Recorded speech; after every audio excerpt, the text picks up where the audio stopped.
Bonjour à tous, bonjour à toutes. Vous êtes en direct sur KTV comme sur Cozy FM. Tout de suite, nous allons entamer notre premier temps de parole et on va parler de cette journée mondiale de lutte contre l'Alzheimer.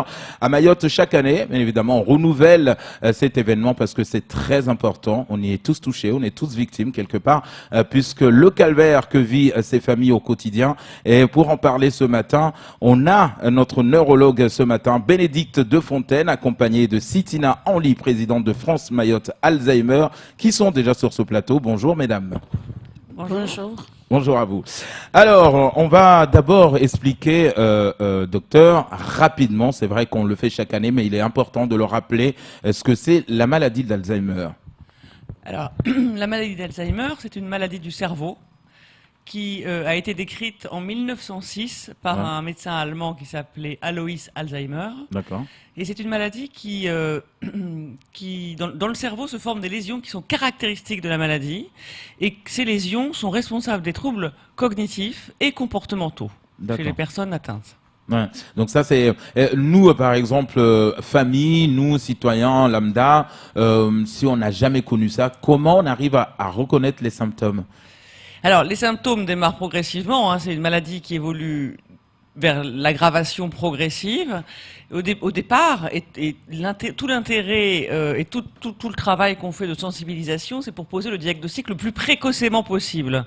En général, ça commence par un trouble de la mémoire. Le plus souvent, un trouble de la mémoire, la personne oublie quelque chose qu'elle n'aurait jamais oublié auparavant, quelque chose qui était très routinier, qu'elle avait l'habitude de faire, qu'elle ne fait plus cette fois-là, ou alors quelque chose qui était très chargé sur le plan émotionnel, qu'on n'oublie pas et qu'elle a oublié. Donc dans ces conditions, c'est tout de suite à ce moment-là qu'il faut consulter. C'est-à-dire que moi, par exemple, qui suis victime, est-ce que le fait d'oublier, est-ce que je peux pas juste dire oh, putain, c'était passager ou c'est une amnésie, j'ai dû oublier rapidement, mais comment j'arriverai? Ou est-ce que c'est mon proche ou mes proches qui pourront dire tiens, on remarque à chaque fois, ces temps-ci, il est en train d'oublier quelque chose qu'il avait l'habitude de faire. Qui doit le faire? Est-ce que c'est moi-même? J'arrive à me rendre compte? La majorité des patients qui démarrent une maladie d'Alzheimer se rendent compte eux-mêmes que leur fonctionnement cognitif, leur fonctionnement intellectuel n'est plus le même. Il y a une cassure. Ce sont les premiers. C'est-à-dire que moi j'ai l'habitude de dire que dans la maladie d'Alzheimer, au début, c'est le patient qui ne se reconnaît plus lui-même. D'accord. Au tout début. Mais dans ces conditions, rarement il consulte, puisqu'il croit que ça va peut-être s'arranger dans un premier temps. Par ailleurs, pour répondre à votre question sur l'oubli, l'oubli est salutaire. Heureusement qu'on oublie régulièrement des choses, parce que sinon on ne pourrait pas réfléchir, on ne pourrait pas synthétiser. Donc il y a des oublis qui sont bénéfiques, les oublis normaux, bénins, et puis il y a des oublis qui deviennent malins. Et ça devient pathologique. Mais le plus souvent, malheureusement, le diagnostic est fait encore à un stade trop avancé, et c'est le conjoint ou l'entourage qui signale le patient, qui amène le patient en consultation.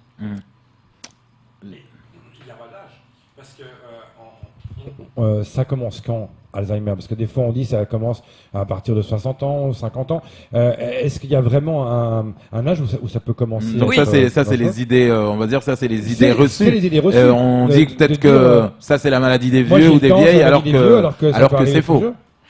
Alors la maladie d'Alzheimer, elle est de plus en plus fréquente sur la planète. C'est pas un problème simplement lié à Mayotte, mais parce que c'est lié à l'augmentation de l'espérance de vie également, c'est-à-dire que c'est lié à l'âge. C'est le premier facteur de risque. Ceci étant dit, malheureusement, il y a des maladies d'Alzheimer qui démarrent avant 60 ans et même parfois avant 50 ans. Donc c'est jeune. Mais comment ça se fait qu'on n'a pas réussi à trouver le remède contre ça? Parce qu'il y a beaucoup d'études, on en parle depuis tout le temps, on dit on peut rien faire, c'est quand même... Alors on peut pas rien faire, on peut pas rien faire. Il n'y a pas de traitement pour guérir la maladie aujourd'hui. Mais il y a beaucoup de choses qu'on peut faire. Ah d'accord. Beaucoup. C'est-à-dire que... C'est comme le VIH aujourd'hui? Non, c'est-à-dire, il y a beaucoup de... Non, je veux dire, au niveau de traitement. Il n'y a pas de traitement, mais il y a beaucoup de choses qui se font. Il y a beaucoup de choses à faire pour la maladie d'Alzheimer.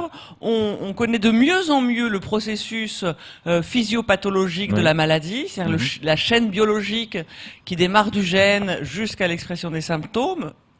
Mais il manque toujours, il y a toujours des trous dans cette chaîne. Ça fait effectivement 25 ans qu'on cherche un traitement curatif contre la maladie d'Alzheimer et on l'a pas trouvé. Par contre, il y a des traitements, des possibilités de prévention. Et c'est là-dessus qu'il faut agir. Et en particulier à Mayotte, parce qu'à Mayotte, on se rend compte, alors qu'on a créé une consultation mémoire il y a 1 an, en lien avec l'association France Alzheimer et le réseau Aloïs, et on se rend compte, contrairement aux métropoles, que la maladie la plus fréquente à Mayotte n'est pas la maladie d'Alzheimer, mais c'est la démence vasculaire qui précède, c'est-à-dire qui arrive beaucoup plus jeune que l'Alzheimer. Donc là, il y a quelque chose à faire ici. Parce que ces maladies vasculaires, elles se préviennent. On peut les prévenir. Et comment? Donc il faudrait lancer par le contrôle des facteurs de risque vasculaire et en particulier l'hypertension artérielle. C'est-à-dire qu'il faudrait lancer, et ça c'est l'idée de Zalia Amadafaki, de lancer une campagne de prévention pour sensibiliser la population à prendre en charge le plus tôt possible les facteurs de risque des accidents vasculaires. D'abord l'hypertension artérielle, c'est-à-dire changer de mentalité, prévenir la population que quand on a une hypertension artérielle, il faut prendre son traitement à vie. Ne pas l'arrêter parce que ça va mieux. Il faut soigner son diabète, il faut faire du sport, il faut ne pas trop fumer, enfin ne pas fumer quoi. Donc contrôler tous les facteurs de risque de la maladie vasculaire, qui sont aussi des facteurs de risque de la maladie d'Alzheimer d'ailleurs, mais la maladie d'Alzheimer elle survient plus tard. Donc si on arrive déjà à passer le cap qu'on appelle des démences vasculaires, certes arrive l'ère de l'Alzheimer, mais si on a contrôlé certains facteurs de risque, on va pouvoir quand même retarder l'évolution. Parce que n'importe qui peut être touché par l'Alzheimer, comme vous, comme nous, comme Kamar. N'importe qui. Il n'y a pas une personne type qui est plus susceptible d'avoir l'Alzheimer que d'autres. Alors il y a des formes familiales, où là c'est pas n'importe qui, c'est-à-dire qu'il y a un gène qui fait que si la personne est porteuse du gène, elle va exprimer la maladie dans 100% des cas. Donc ça, ce sont des formes familiales où la maladie s'exprime le plus souvent avant 60 ans, jeunes, c'est des gens jeunes. Et puis il y a des formes qui sont pas familiales, mais il y a quand même des facteurs de risque génétiques. Il y a quand même beaucoup de facteurs de risque génétiques dans cette pathologie. Et il y a des facteurs environnementaux. Alors tout le monde peut être touché effectivement, mais tout le monde n'exprime pas la maladie de la même façon. Et c'est là-dessus qu'il faut jouer, sur l'environnement. C'est-à-dire que si on a l'habitude de faire fonctionner ses fonctions intellectuelles dès le plus jeune âge, et le plus souvent, on développe sa réserve synaptique. C'est-à-dire qu'on développe des routes parallèles pour arriver au même endroit. Et dans la maladie d'Alzheimer, s'il y a des lésions, comme je vous le disais tout à l'heure, qui interrompent la communication, par exemple qui bouchent l'autoroute d'un neurone vers un autre. Donc la communication entre les deux neurones est interrompue. Si on a déjà développé des routes secondaires, à ce moment-là, on pourra contourner la lésion et ne pas exprimer les symptômes. Donc on peut avoir des lésions dans la tête, à lésion égale, si vous voulez, l'expression n'est pas la même, en fonction de la réserve synaptique, entre autres, que la personne a. D'où l'intérêt de vraiment faire de la prévention. Alors, Sitina Henly, vous qui êtes président de France Alzheimer Mayotte, on a le sentiment qu'à l'époque, peut-être on avait déjà des patients, des gens qui étaient victimes de la maladie d'Alzheimer, mais à Mayotte, on avait le sentiment, on disait non, il est malade, il est dément, enfin, voilà, il est fou, machin. Est-ce que ça veut dire qu'on a appris à connaître cette maladie très tardivement, je vais y arriver. Oui, bonjour Mayotte. Je peux dire oui, parce que avant c'est déjà la honte qui nous envahit et qu'on n'aime pas découvrir cette maladie, on n'aime pas faire découvrir aux autres qu'on a une proche malade. Donc le sujet est resté tabou jusqu'à ce que moi-même j'ai ma mère qui est malade, donc je ne savais pas quoi faire. Au départ, oui, je ne sais pas où aller. Donc c'est à partir de là qu'on a fondé l'association. Au début, c'était Mama, c'est Mayotte Alzheimer. Donc après, on s'est associé à France Alzheimer au niveau national et on s'est retrouvé avec Dr Bénédicte, réseau Aloïs. Donc maintenant, je peux dire que on a la piste et on voit là où il faut y aller. Donc, c'est maintenant à jamais. Alors, docteur, justement, quand on arrive sur un territoire comme ça où on n'avait pas connaissance de cette maladie, hein, ou même chez nous, en parlant du VIH par exemple, tout à l'heure, où pas mal de gens sont morts avec le VIH et on se disait, bon, à la tradition mahoraise, c'est Dieu qui l'a voulu, il est malade, il est mort, donc parce qu'on était, c'était méconnu pour nous. Quel est le premier travail à faire sur le terrain quand on arrive, que des gens ne connaissent pas forcément cette pathologie? Alors, ce que vit Mayotte, là, et ce que vous racontez, en fait, toute la terre entière et tous les pays l'ont connu. Hein. C'est-à-dire qu'il y a la maladie d'Alzheimer a toujours été stigmatisée au moment où on l'a découverte. Il a fallu toujours beaucoup de temps pour que ça s'intègre dans l'esprit des personnes et que les personnes du pays deviennent bienveillants vis-à-vis des patients atteints de cette maladie. Par exemple, le Japon, qui est le pays le plus vieux du monde, où l'espérance de vie est la plus âgée, c'est celui aussi où il y a le plus de patients atteints de maladie d'Alzheimer. Donc ils ont dû s'organiser. Ce pays, on peut essayer de prendre exemple sur eux. Ils ont pu s'organiser et ils ont créé une sorte de communauté bienveillante aux personnes atteintes de maladie d'Alzheimer. Donc c'est comme ça, c'est en prenant exemple sur les pays dans lesquels il y a plus de maladie d'Alzheimer parce que l'espérance de vie est plus élevée, que Mayotte pourrait prendre exemple. De toute façon, cette maladie, elle commence toujours par être stigmatisée quand on commence à la découvrir. C'est une maladie invisible. Très souvent, les personnes disent que c'est quoi, il est pas malade, il est fou, alors il fait semblant, ou alors il fait tout pour m'embêter. C'est pas... Non, c'est une véritable maladie du cerveau. Mais est-ce que quand une personne dit je perds la tête, j'oublie des choses, mais c'est pas grave, c'est comme ça, est-ce que c'est un début d'Alzheimer ou c'est pas l'Alzheimer? Alors, la maladie d'Alzheimer, elle commence par une plainte de la personne. Heureusement que on peut avoir des plaintes cognitives, intellectuelles, sans que ce soit la maladie d'Alzheimer. Heureusement. Mais si on a un doute, il faut consulter.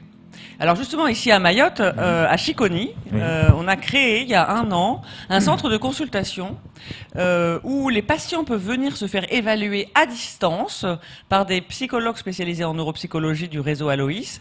Tous les dossiers sont revus par un neurologue, le plus souvent moi-même, pour poser un diagnostic, si possible le plus précocement possible, pour donner des recommandations à la famille pour éviter l'aggravation et l'entrée dans la dépendance du patient, premièrement. Et deuxièmement, et ça c'est très important également, pour prévenir l'entourage, les aidants, de ce qui va se passer pour les armer, pour éviter qu'ils tombent dans un épuisement, un burn-out qui est caractéristique parce de que ces... C'est pénible pour c'est très pénible de pouvoir supporter les gens atteints de cette maladie. Moi, je connais des amis, mais ma mère me reconnaît plus. Et ça, c'est le moment terrible que on n'en parle pas assez de ça, de cet entourage qui n'en peuvent plus. Et c'est très dur pour eux de dire, mais ma propre mère ne sait plus qui je suis.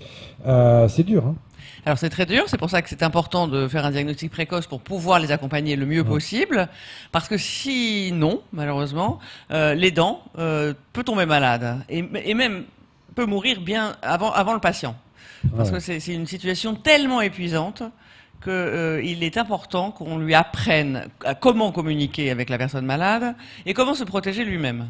Mais est-ce qu'il y a des médicaments qui permettent de freiner l'Alzheimer? Oui. En 1995 et 16 sont sortis des médicaments qui ont été prescrits par des spécialistes et qui ont été malheureusement déremboursés en 2018. Ces médicaments, quand ils sont prescrits à un stade très précoce, au stade léger de la maladie, permettent de ralentir l'évolution. Le problème, c'est que le plus souvent, le diagnostic est fait à un stade modéré ou trop tardif, et dans ces cas-là, les médicaments n'ont pas d'action. Donc il n'y a plus d'action à ce moment-là. Donc c'est où on agit précocement sur le fait, ou sinon c'est trop tard, on n'a plus de médicaments pour ralentir. Et là, ça veut dire quoi? Ça veut dire que on va vers la fin, que c'est une sorte d'autoroute, on connaît le cheminement et qu'il n'y a pas d'issue possible. La maladie d'Alzheimer, c'est une maladie qui reste incurable aujourd'hui, hein, même avec les traitements symptomatiques. C'est pour ça qu'il faut insister sur la prévention. La prévention secondaire, c'est faire un diagnostic très précoce, parce que si on fait un diagnostic précoce, on peut ralentir le déclin, organiser la vie, permettre à la personne, alors qu'elle est encore en possession de ses moyens, d'organiser sa propre vie, la propre fin de vie, permettre à l'entourage de se protéger et d'éviter un burn-out. Donc c'est fondamental. Et la prévention primaire, c'est ce dont je parlais tout à l'heure, ça serait de développer la réserve synaptique pour que quand les lésions arrivent, on puisse contourner les lésions pour ne pas exprimer les symptômes. Mais quand vous parlez de faire un diagnostic très précoce, par exemple, moi, j'ai aucun souci par rapport à ça. J'ai ma mémoire, tout va bien. Est-ce que vous conseillez que, par exemple, j'aille faire ce test pour voir si ça va m'arriver? Si je représente... C'est ça que ça veut dire? Non, je ne vous conseille pas ça, puisque comme il n'y a pas de traitement curatif, je vous conseille de faire ça si vous avez des symptômes. Ah, c'est ça. C'est faire un diagnostic. On ne fait pas de dépistage. Ah, ok, d'accord. C'est la différence entre le dépistage et le diagnostic. Est-ce qu'on peut dépister l'Alzheimer? Alors, on pourrait dépister. Mais pour l'instant, c'est hors la loi, hors éthique, puisqu'il n'y a pas de traitement. Donc, dans le cadre d'une recherche très accompagnée, très entourée, on peut faire des choses comme ça. On a les moyens, avec les nouvelles technologies et l'avancée de la biologie, grâce à des ponctions lombaires, où on dose des marqueurs spécifiques dans le liquide céphalorachidien, ou grâce à l'imagerie, les IRM fonctionnels ou les scintigraphies, on peut voir les lésions de la maladie d'Alzheimer bien avant l'arrivée des symptômes. Ça pourrait prévenir les gens. Alors, oui. docteur, on sait que à Mayotte aujourd'hui, on a une population très jeune. C'est un sujet qui revient tous les ans, notamment avec le conseil départemental. On abandonne quelque part, sans même le vouloir, nos personnes âgées, parce que tout le monde est concentré à Mamoudzou, on va travailler. J'ai une maman, j'ai une mamie, j'ai un papa qui est aujourd'hui victime de cette maladie, sauf que on laisse ces personnes-là pour venir travailler. C'est pas ça un peu la complication, parce que cette personne, même si on s'est organisé autour de la famille pour l'accompagner, mais le fait que tout le monde part, les mamies ou les personnes âgées restent seules, comment on doit faire? Oui, ça c'est un problème. À Mayotte, il y a effectivement beaucoup de choses à faire, mais c'est en train de se faire. Hein. L'association France Alzheimer Mayotte est très active. D'ailleurs, c'est aussi pour ça qu'on est là, on les accompagne. Là, on a monté cette consultation mémoire il y a 1 an qui fonctionne très bien. Il y a encore beaucoup de choses à faire, c'est vrai. Mais ce que vous dites là, malheureusement, n'est pas un problème propre à Mayotte. Hein. C'est un problème propre mondial, quoi. Mondial, on va dire. Ouais. Donc, Alors, il faut s'organiser. C'est vrai que maintenant, l'étape suivante, je pense, serait de créer effectivement des accueils de jour pour que les patients puissent aller la journée pendant que leurs enfants travaillent, des plateformes de répit pour que les aidants puissent aller se reposer. Il y a encore beaucoup de choses à faire, mais c'est parti, le train est en route. Est-ce que parce qu'on le sait, c'est vrai qu'à Mayotte pour l'instant l'hôpital est gratuit, mais est-ce que l'hospitalisation, les visites de santé, le traitement, est-ce que c'est gratuit ou ça coûte cher ou combien ça coûte? L'hôpital est gratuit à Mayotte peut-être, mais la consultation mémoire ne se fait pas à l'hôpital. D'accord. Il n'y a pas de nécessité. Déjà, l'hôpital est saturé. C'est saturé. Donc, si on peut, tout ce qu'on peut sortir de l'hôpital, sortons-le. Hein. Il s'agit de faire des consultations qui se font en ambulatoire, à Chiconi, dans le lieu, sur le siège social de l'association France Alzheimer. Il n'y a pas besoin d'aller à l'hôpital pour faire un diagnostic d'une personne qui se plaint de sa mémoire. Il y a besoin de laisser de la place à l'hôpital si jamais il y a une décompensation, un trouble aigu. Là, oui. Là, on pourrait aller à l'hôpital. Citidin, on dit, là, ça fait 1 an, tout va bien, le dit justement docteur Bénédicte. Est-ce qu'il y a eu des évolutions? Est-ce qu'il y a eu un changement? Oui, je dis oui, parce que on a organisé les formations des aidants.